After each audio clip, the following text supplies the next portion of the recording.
The link between Martin Cohen's 30% fall in sales of stirrups in California to falling revenue in China is forged at this factory in Qingdao. Owner Hyun-Koo Kim started business 40 years ago in his native South Korea and moved production here in 1990 to use China's cheaper labor.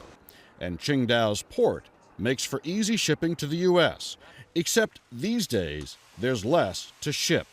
The numbers tell the story. In a good year, they'll sell 20,000 of these stirrups. This year, they'll be lucky to sell 8,000. And there was 1 month this past spring when they got no orders at all. Fewer orders means fewer workers. Layoffs cut 500 workers down to 290. Their empty chairs litter the factory. Before the recession, what was it like in here?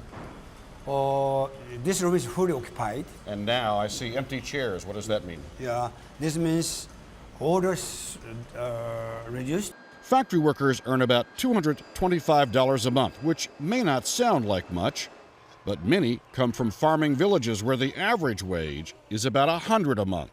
That's why when factories closed in southern China, workers protested, trying to get their good jobs back. It didn't work.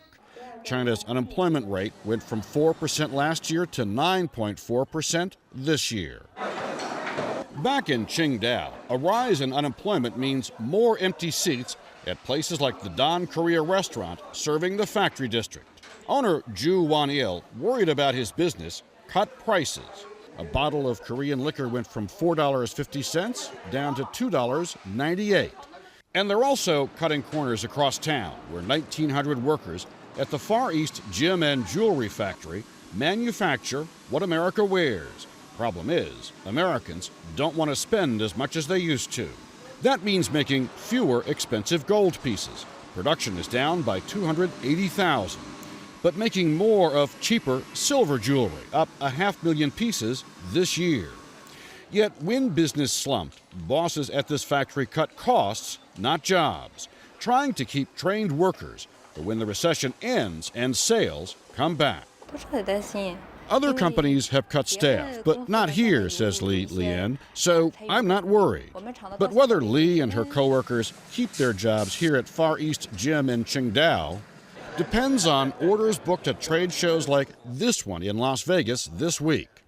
It's an industry that has done anything but sparkle in the recession.